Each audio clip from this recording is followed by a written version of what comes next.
Good evening. It is Tuesday, June the 8th, 2021, and it is time for Team Tuesday. I am your hostess, Lenicia Mayberry. The mission statement is to bring strength, independence, and empowerment to individuals and their families by building confidence and financial freedom through affordable fashion. While $5 jewelry may not change the world, we believe those who wear it will. Our team mantra is, our team scripture is Proverbs 10 and 4. The hands of the diligent shall prosper.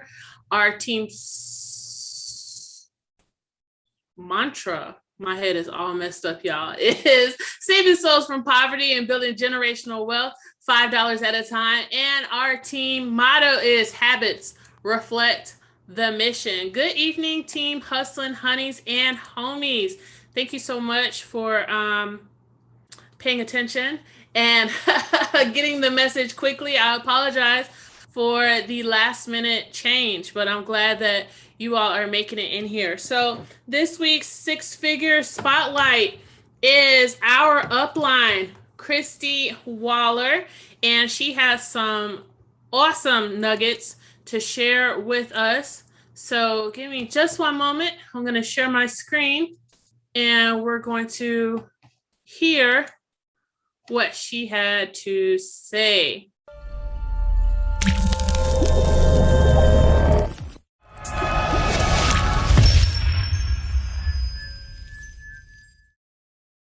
Welcome everyone. We have tonight for our six-figure spotlight consultant, our upline, none other than the comeback kid, Christi Waller.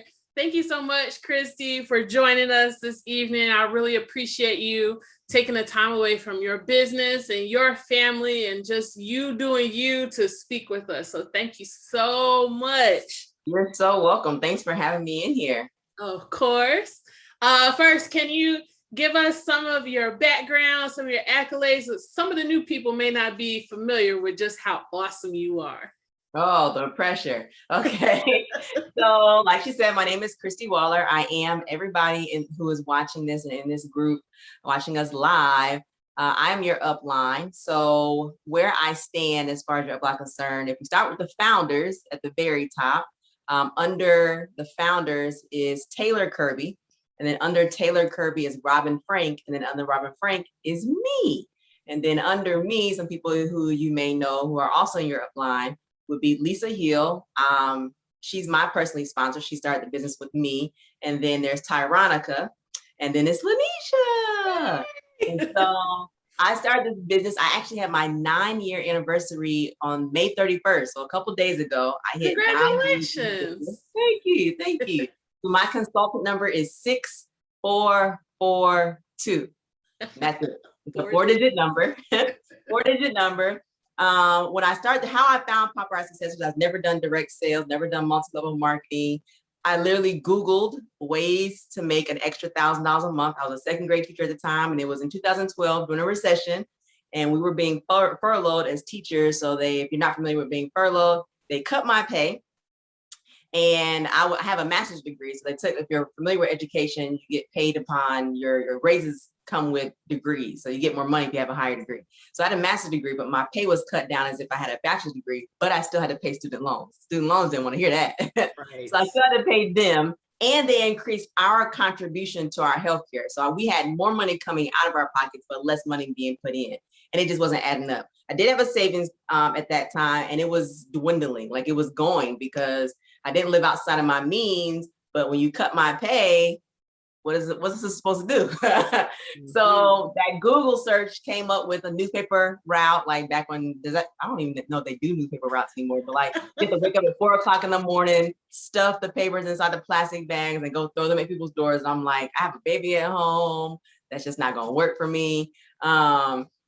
And so I found Paparazzi Success on a stay-at-home mom's website, and I was like, $5 jewelry, I could do that. Like I figured I could make $1,000. I was confident that I could make $1,000 off my friends and family and the ladies in my school system, teachers who I didn't talk to because I'm an introvert, so I didn't really talk to them. But I knew they wore jewelry, and I figured I could get them to buy $5 jewelry.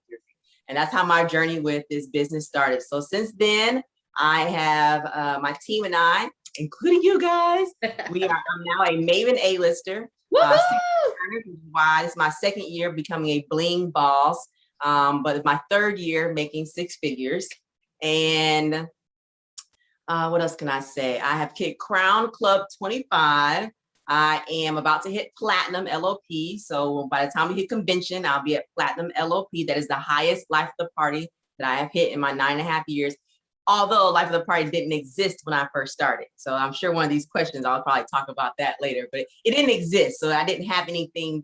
It wasn't something to have a goal for because it didn't exist. And then once it existed, it was like, oh, that's great. You know, that's not my goal. And then eventually it became part of my goals.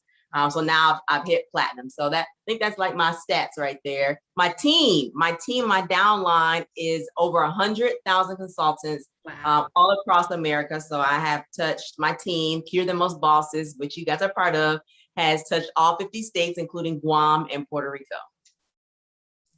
Wow. Wow. Well, we are proud to make up 10% of that 100,000.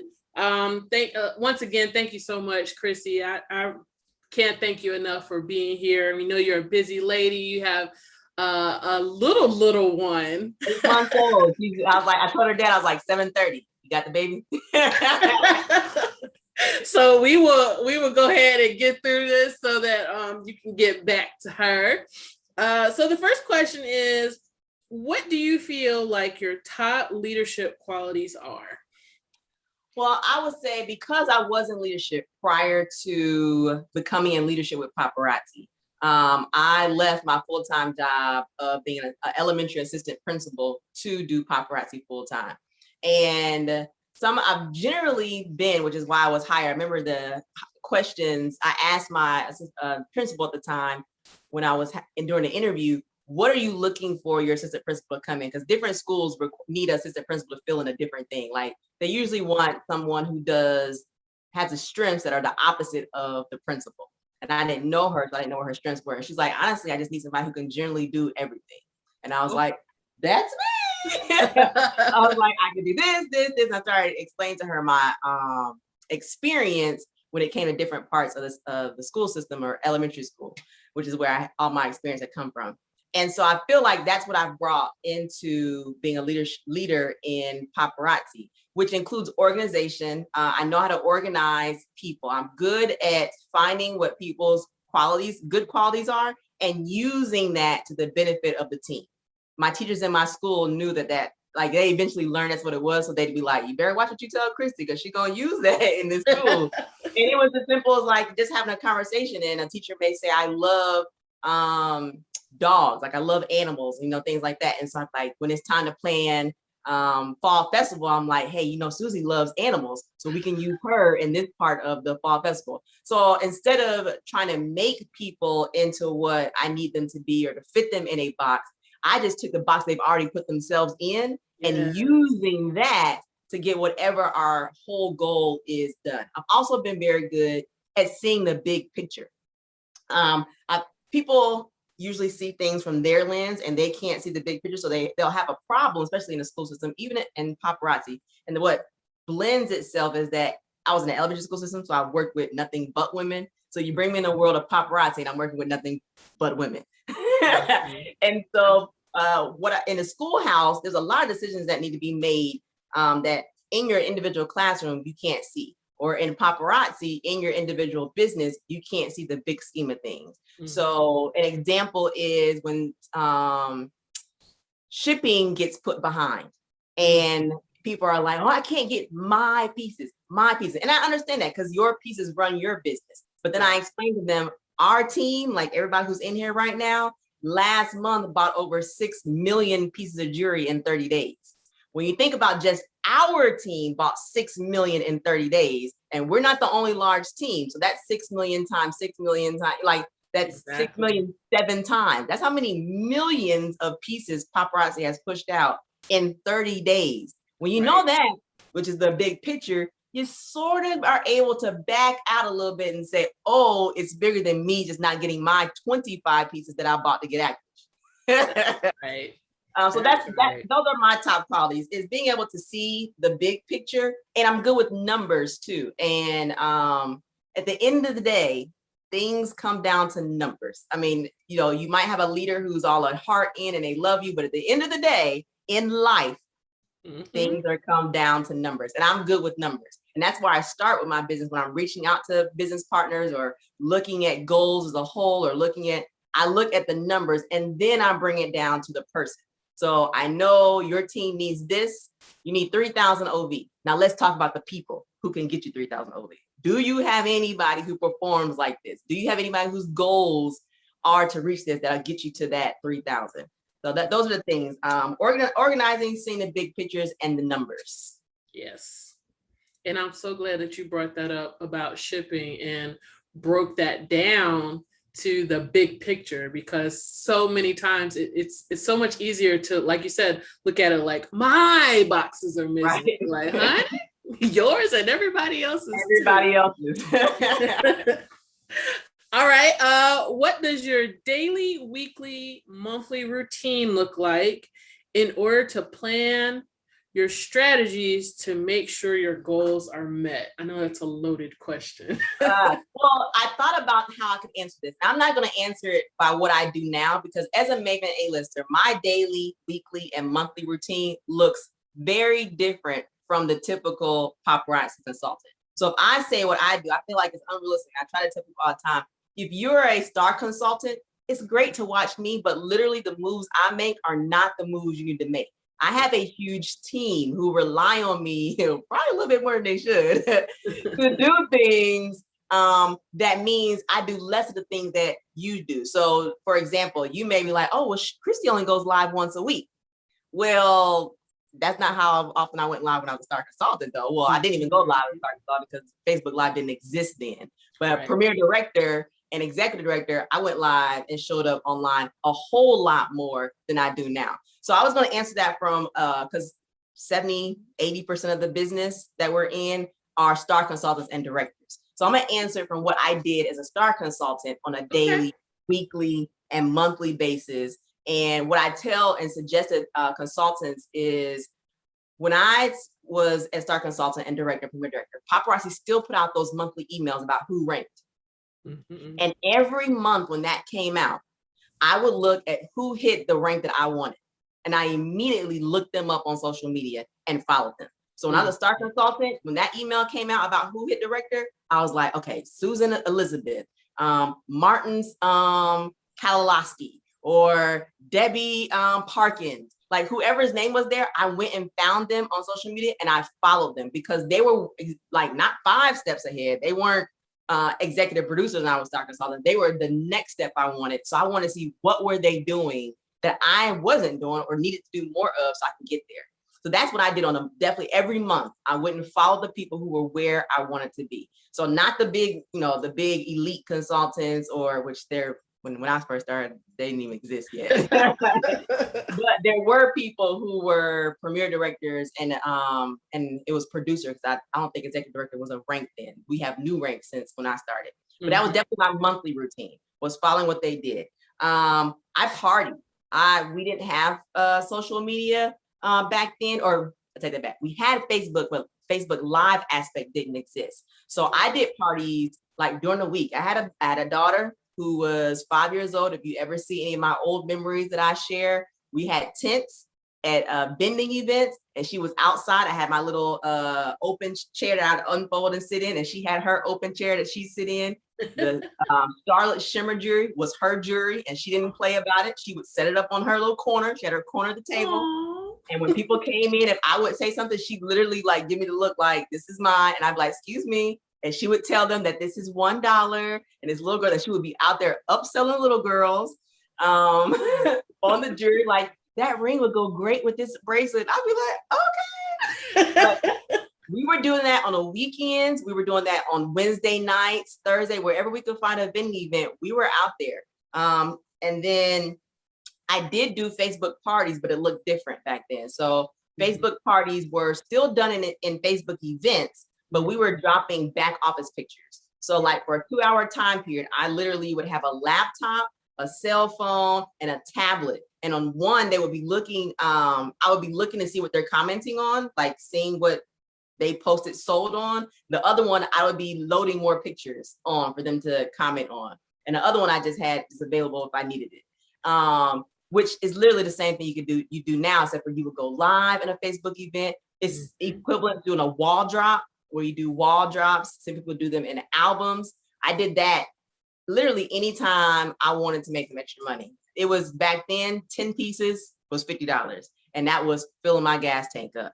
Or that was, I had a basket party. So that's something I would do, which is literally a bag of jewelry with necklaces, earrings, and bracelets in it. And I would take it into work. And on my lunch break, the lunch break where I usually didn't talk to nobody, I'd be in my room. Now I was out talking to people because I was getting 10 pieces sold before I left my school that day. And then instead of running home to eat, to cook, I actually could go buy something to eat because I was strict on my budget. So if it wasn't in the budget, I needed to sell extra paparazzi to get something that was outside the budget. So that's what my daily, weekly, and monthly look. I talked to everybody. Literally today, I went to Old Navy, and the lady who rang us up was the assistant manager. Her energy was amazing. And we walked away, and I told my husband, I said, 1 second.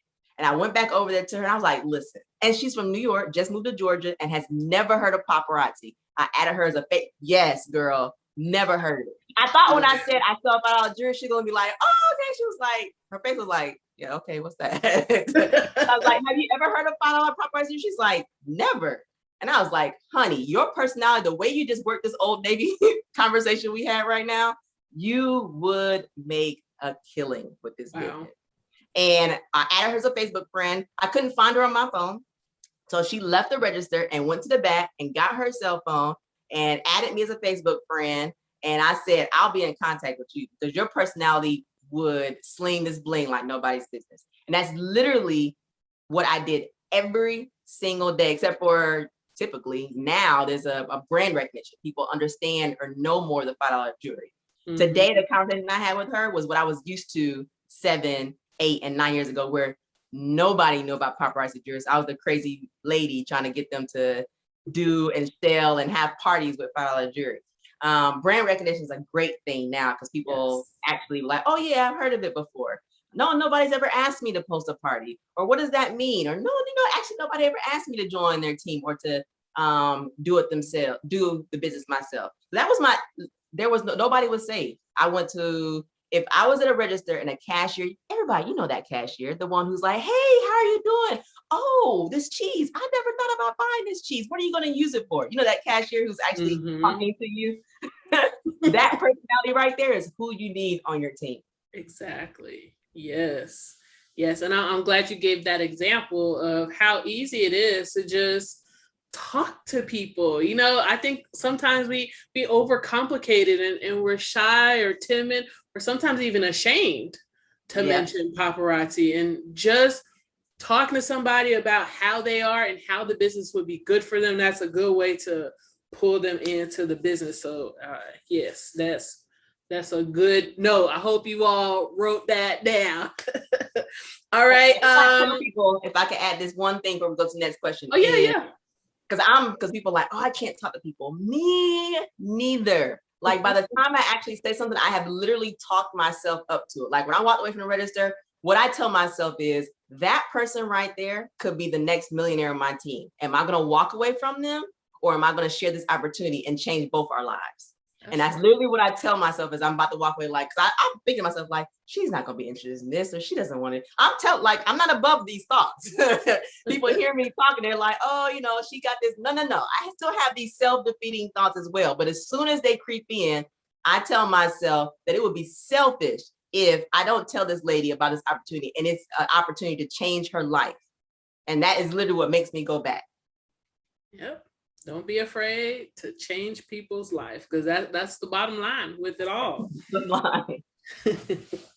Okay. Did you do anything totally out of the box to help you build and maintain your team?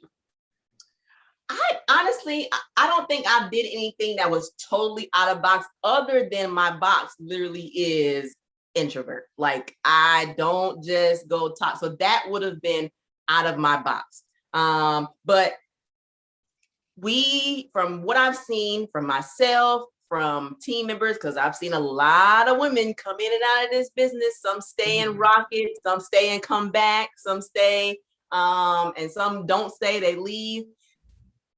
We make it more difficult, but it really is a matter of just sharing the jewelry. If you even take the sale out of it, it's $5 jewelry. If you just put it in front of women, it sells itself. Yeah. If you're not putting it in front of women, then that's why you're not getting sales. And it's a numbers thing. The more often you put it in front of them, the more jewelry you're going to sell. And so I really don't think I did anything that was out of the box, other than there wasn't brand recognition years ago. And I kept showing up no matter what. Like, I kept buying jewelry. I kept putting it in front. I kept thinking of other ways that I could do it. Other ways that literally I could get it in front of women. Because my thought process, because there's different ways you can be a success with this business. You can be a success you can be a 6-figure by just selling jewelry. That's never been my goal. That's never been my goal, is to sell that much jewelry to make 6 figures. My goal wasn't even to make 6 figures. But once I saw that it was possible, and I'm like, wait, if I'm making this much and I just do this much more, then I can make this much. And that's literally what happened. I made $1,000. I was like, wait, so if I just do the same stuff more often, I can make more money. So I changed my goal to $3,000. And I hit 3,000. I was like, wait a minute. So if I do the same stuff and just some more, which is sharing the jewelry. And once you find a way that works, you keep doing that, but then you don't just stop and be like, oh, this is the only way I'm going to do it. You add another way to it. So like I said, I was doing home parties. So I can't wait for the world to open back up, right? Where people feel more, and some people already feel comfortable. So when more people feel more comfortable letting people in their houses, I feel like the home party is something that we should all be jumping on, because people are going to be happy to finally be able to have people come into their house again. And have people, because the extroverts, they've been dying throughout this time. Like, they can't wait. They can't wait to have people over their house. And they may need an idea of how. And you offering the home party option to them would be a way for them to get their friends and family over to their house again, which is what they're going to be looking forward to. And then, I mean, sooner than later, people are going to be like, you know what? Bring them all over. So that, I really don't feel like I've done anything that's out of the box. Now, I will say this, when it came to building momentum, one thing that really changed it for me is, up until executive producer, it was literally about me, building my team and getting more commission for me and getting more sales of jewelries for me. That's the honest to God truth. And when I hit EP, I realized that my growth was stunted if I kept thinking about me. And I literally changed and stopped thinking about me, because it becomes win-win. If I help other people win, I automatically win. If I change other people's lives, my life is automatically changed. And so from EP, I built momentum I was done looking at my numbers and my things. I literally started working with people because my strengths weren't their strength. And so I was helping them. A lot of consultants want it. They just don't necessarily have the leadership ability that I already had, right? They don't already have the organization ability that I already came to the table with. And so I started going and looking at my numbers. Who's already working the business and who already is doing the work, and who can I help take to the next level? Because I don't have to beg them to buy jewelry. They're already buying. Right. I don't have to beg them to go live, because they're already going live. But based on their own knowledge, they've already hit their plateau. And if I bring my knowledge combined with their knowledge, then I can help them move to the next level. And that's what I did. That was my momentum builder, was stop thinking about me and what I needed for my business and how I wanted the next level, and started helping other people get to what they wanted out the business and their next level. That's good. That's real good right there. I think with many consultants, it's easy to look at your numbers and what you need, and not go all the way into the numbers and really pick apart, each person and what they need. And so that's, man, yes. Thank you. I'm so grateful for this interview. This was for me. It's for the team, but this was for me. Glad I could help. You always do, Christi. I have to give you that. Every time I tune in to, and team, if you do not know, Christi does trainings every Sunday. It's a Sister Talk Sunday at 3 p.m. Eastern Time, and a Tuesday Tea, which is at 9 a.m. Eastern Time. I trying to put it in Eastern in my head. And I mean nuggets. I mean, the 20-piece nugget at McDonald's has nothing on Christi. She drops the knowledge. Yes. And every time your mouth opens, I'm like, give me more. All right. If you could go back in time with the knowledge you have now, what would you change or require yourself to learn sooner? Direct sales and multi-level marketing as a business in general. I knew nothing about direct sales. I knew nothing about multi-level marketing as a business in general. And there are people out there who are gurus in this arena that if I had known, I mean, I literally was just the simple, like I say, you just sell the jury. And if I was a numbers person in that, I figured if I had more jury, I could put it in front of more women. If I put it in front of more women, then they would just lead to more women want to join my team. Like that was my thought process. But I didn't know how to specifically talk to people. Meaning I was getting a team, but if I knew what I knew now, then I would have had a team larger, quicker. I would have changed lives larger and quicker. I would have been selling way more jury. I would have known how to upsell. Like I'm not a salesperson. In education, I do say teachers sell education all the time and don't see it that way. Like we're trying to convince kids to learn things that honestly, half of it they never use anyway. And we're trying to sell to parents the importance of their kids to go to, like we do sales all the time, but educators don't necessarily see it that way. But if I could go back and do something, it would definitely be that. It would be learning what it means, like the importance of people starting their business and helping them get rid of the jury ASAP so they can experience a win as quick as possible. Helping them get to the first rank of director, which is the core rank of our business, is director. If you can get to director in your first 30 days or 90 days or it took me a year to get to director. What if I was coming into business now, or do I know how to help people now get to director way quicker than before? Because I was like, oh, it took me a year. I still turned out fine. You'll be okay. And now I'm like, no, let's let it go.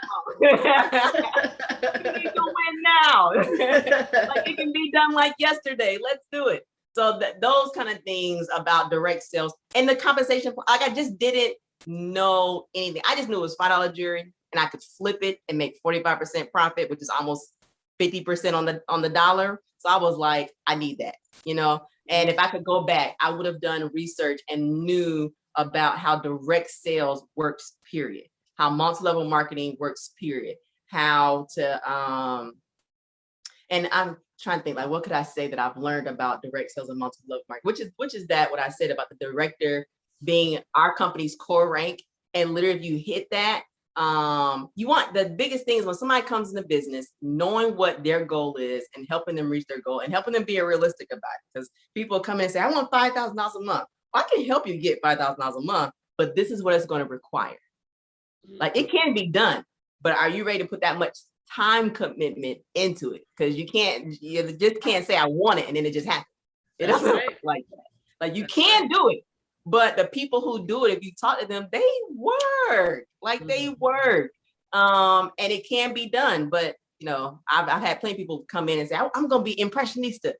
Oh, okay. Okay, do it then. Great. Let me tell you what it's going to take to be impressed. We need to hit director yesterday.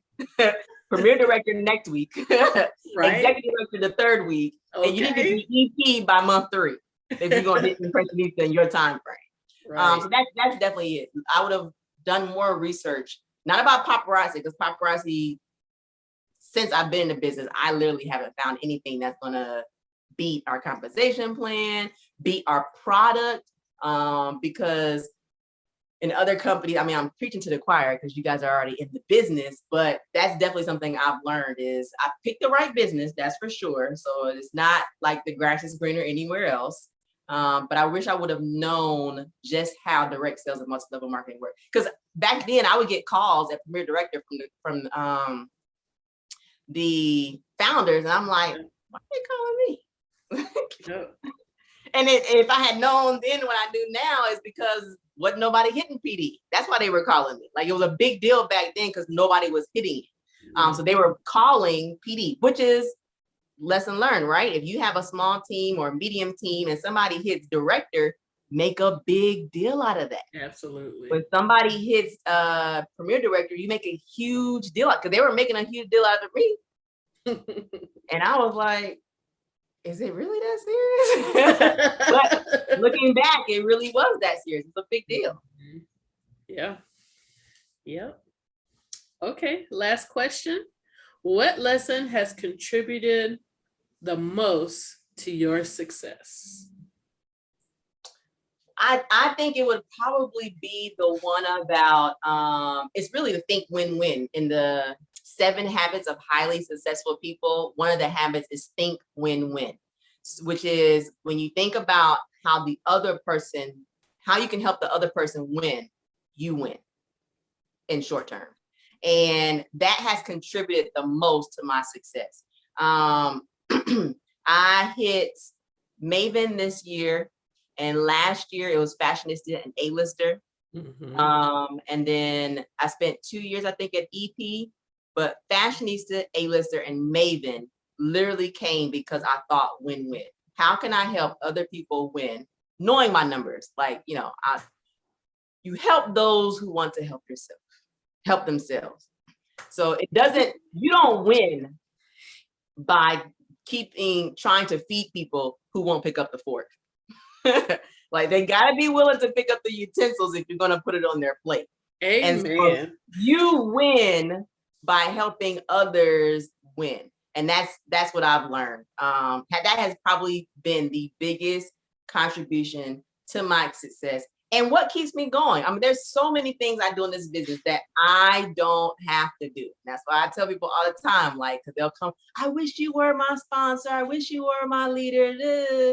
And I'm like, and I tell them there's plenty of people who I am their sponsor, I am their leader, and they don't listen to nothing I say.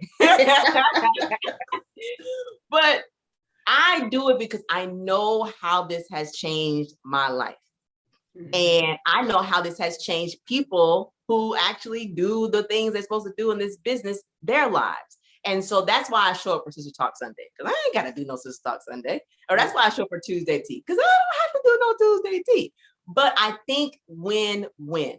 And that is, I know I wish there were people out there, because the business was so new, there weren't. I wish there were people out there who were doing a Tuesday Tea, who were doing a Sister Talk Sunday, that would help me bypass the learning curve that I had to go through to get to where I am now. And that's what I'm trying to help people do, is bypass that learning curve. Like, you don't have to make the mistakes. I'm telling you, that ain't gonna work. Don't do it. Or right. I'm telling you, this is what you need to do. Keep doing it and you're gonna win. So that is what I think has contributed most to my success, is thinking win-win. And I know this word, you guys hear it all the time, but showing up consistently.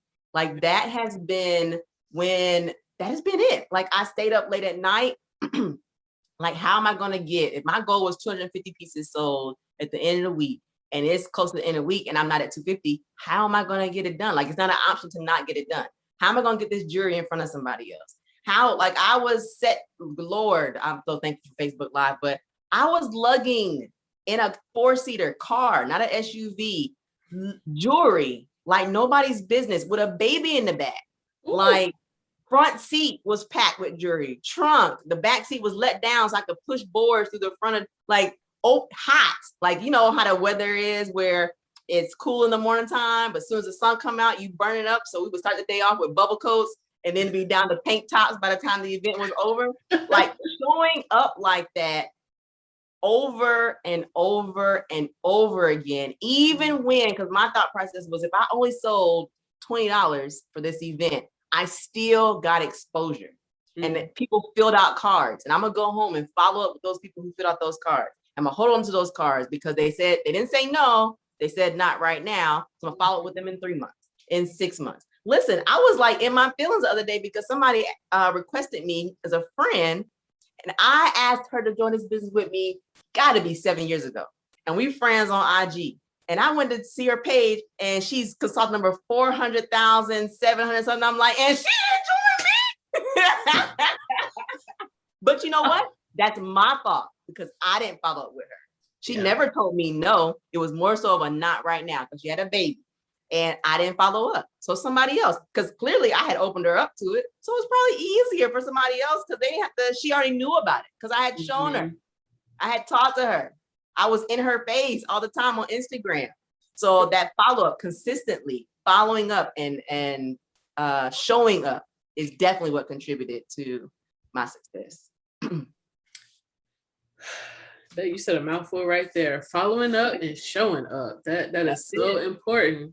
When we stop following up, that's when the statistics of us actually gaining that person just declines more and more. So I know we feel like we're getting on people's nerves and people getting tired of us, but you trying to change their life. So don't hesitate to. One thing I say this is my thought process when it's time to do something, is I compare it to if I had a job, or most of you are still working for somebody, working a job for somebody else. If I was working for somebody else, would I still show up right now? Like, if what's bothering me right now, would I call in and use my PTO? If I didn't have paid time off, would I call in and risk not being paid at all? Like, if I had a headache, would I still go to work today? Yes. If my stomach was hurt, would I still show up to teach them kids? Yes. If my kids get on my last nerves and I just finished crying because he broke my heart and he cheated on me, would I still show up to work? Yes. So all those things, and that's my barometer. That's literally because I work for myself. I do paparazzi full time. That's my barometer right now. Is if I was working for somebody right now, would I still have to show up to their job? Yes. So I'm going to show up for my business. When I had my wedding on this past Saturday, and my live day is Thursday at 12 o'clock. And I was going to go live on Thursday, even though the wedding was on Saturday. I said to myself, you know what, if I was working for somebody else, would I show up to work this week? Heck no, I would have took this whole week off. Right. And been doing my wedding. And I would have showed back up on the day after Memorial Day at work. So I told myself, I'm canceling my live, because if I was working for somebody else, I would not have shown up. And that's my test. That's my litmus test right there. And then on Tuesday, after Memorial Day, I didn't feel like doing the Tuesday tea. But I said to myself, if I was working for somebody else, would I have to show up to work the day after Memorial Day? And as an educator, I don't know if anybody's an educator out there, but we have what's called critical day, which means you can't, a day after a holiday, you can't take it off. You have to show up the day after a holiday. Wow. And so if I was in the school system, I'd have to show up to work on Tuesday. So I'm going to get my butt out this bed and show up for this Tuesday tea and do it, because if I was working for somebody else, I'd have to show up. And so that's what I would leave with you. Let that be your test. When you don't feel like showing up for your business, ask yourself, if this business was my full-time job, would I still show up? And 9 out of 10, the answer is yes, because you show up with a headache, you show up with the flu, you show up with pneumonia. That's what people do. Good or bad, people still show up to work when they're not feeling good. But yet, when it's time to work your business, you're like, oh, I'll do it tomorrow. No, that is what separates the people who move forward and the people who don't. Is you always show up, even more so for your business than you would for your job. Absolutely. Because that's for you. When you show up for the job, you're showing up for somebody else. Somebody else's journey. So you need to show up for you. That's it. Well, thank you so much, Christi. We welcome. Appreciate your time and everything you have laid on us. Thank you so much. Thank you. These questions are good. I'm like, ooh, let me get myself together, because some of this I need to get back to doing myself. We all do. I think with the end of the fiscal year coming, it's a good time to evaluate the year, what worked, what didn't work, what used to work that I stopped for whatever reason that I need to get back to. So it's that time for all of us. You're right. All right, y'all. So let's give a lot of hearts and likes for our upline, Christi Waller. This month's six-figure spotlight speaker. Yay! Have a good night, y'all. Well, stay. We're going to talk some more right after this video. So that was our six-figure spotlight, our upline, Christi Waller. So I hope you all enjoyed it. I hope you all got plenty of nuggets from that. That video will premiere tonight on YouTube at 9 p.m. And then the individual video of just Christi will premiere Thursday at 7 p.m. also on YouTube. So I will upload this link to YouTube as soon as we end tonight. I'm just going to go through the chat real quick, see if I missed anything. So a whole lot of thank yous and congratulations. That makes so much sense. Yes. So y'all make sure y'all go to the post on our team page, because this was originally supposed to air on a team page, but things happen. Go to the post where I posted Christi's pictures and all these comments that you all put in here. She's not able to see them here in the Zoom. So please go to that picture that I posted today of her and put all these comments in there and flood her with thank yous and how great you all feel tonight's interview was, because she really did give us a whole lot to think about and consider in our businesses. So that's it for tonight. Thank you all so much for being understanding and getting in here quickly and helping me spread the word about the change. From now on, until I say otherwise, the six-figure spotlight only, I'll say it again, the six-figure spotlight only will be in Zoom. The rest of the Team Tuesdays, unless otherwise noted, will be live in our team page. And hopefully that won't get too confusing, but if it does, it'll always be on YouTube if you can't find it. All right. So thank you for your time and attention. Have a wonderful evening. And as always, continue to hustle hard.